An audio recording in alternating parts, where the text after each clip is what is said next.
This is Jackie, and I'm here with your all-access interview with Jayceeoh here at day 3 of Delaware's Firefly Festival. It's a little warm, just a little bit, but I mean, you're used to it. You're from LA, right? Yeah, it's a little swampy, a little more humid than I'm used to, but it's all good. It's not a dry heat. Yeah, it's going to be great.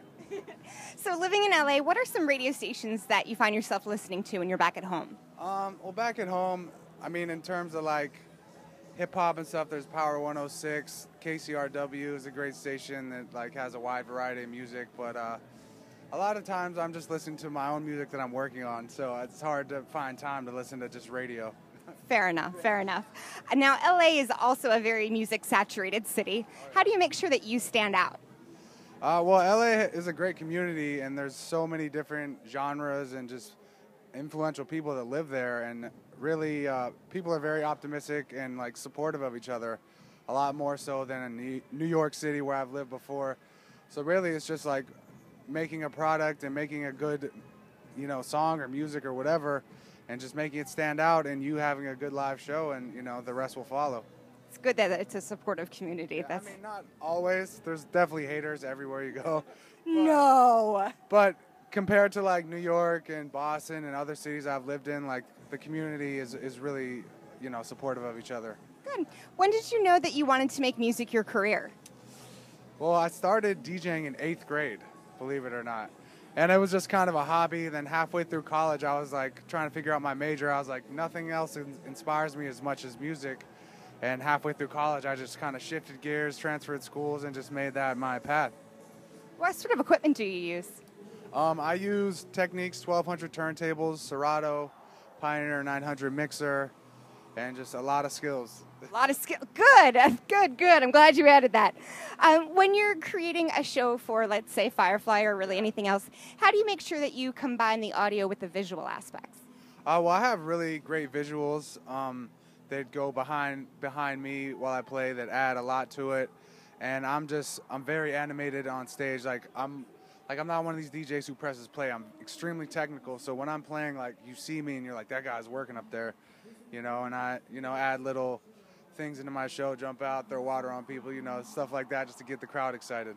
That's good, because I think that some critics might say that it's become a very press play sort of performance, and I would agree that that's not what fans want to see. Yeah, I mean, I come from the school of that doesn't fly. Like, if I did that, I wouldn't be here. Like, I wouldn't let myself be here. Like, I come from, like, a turntablist background. Like, I used to battle, compete, I scratch, I use real turntables. Like, not many people in the festival circuit do that. It's like A-Track, DJ Snake, Grand Theft, DJ Craze, and that might be it. So we're kind of the last, generation of, like, true school DJs who are playing festivals and making electronic music, so. Do you use vinyl records anymore? Yeah, well, I use Serato, which is vinyl records that have time code, so I could assign any song, but it's a vinyl record on a real turntable, and that's how I manipulate all my sounds. Nice, very old school, but with an updated, updated for the technology. That's great. Yeah. How do you go about creating a set list for Firefly? I like to, in general, just jump around a lot in my sets, jump tempos, jump genres, just keep people on their toes when they think, something like this is going to come. I throw a curveball. It just keeps people on their feet, So I just always try and keep it moving and just keep it interesting for the crowd. So how do you make sure that you leave a lasting impression with fans, especially here where the genres are so diverse? I mean, basically, I just do what I do, and that usually does it, because I am like a true DJ, and I'm very technical and really up there mixing and performing rather than playing songs. Like, a lot of times it'll go over the head of people, but like the people that do understand will be really impressed, and the other people will still get like that's a great set, So how does a festival like this compare to playing, let's say, Las Vegas or New York City? Festivals are the best, especially a festival like this. It's like multi-genre, because there's something for everyone. Like, I play a lot of festivals that are like strictly electronic music, which is great, but at the same time, I love diversity.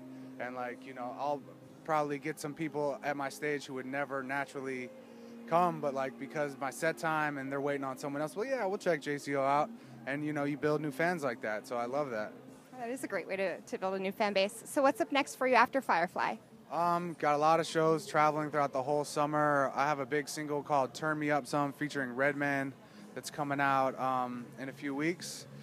Lots of shows like Vegas, Guatemala, Haiti. I'm like all over the map. So it's going to be a long, hot summer with a lot of shows. Excellent. Good way to stay busy. Stay tuned for much more from Jayceeoh. This is Jackie. Thanks to All Access and In the Key of Change.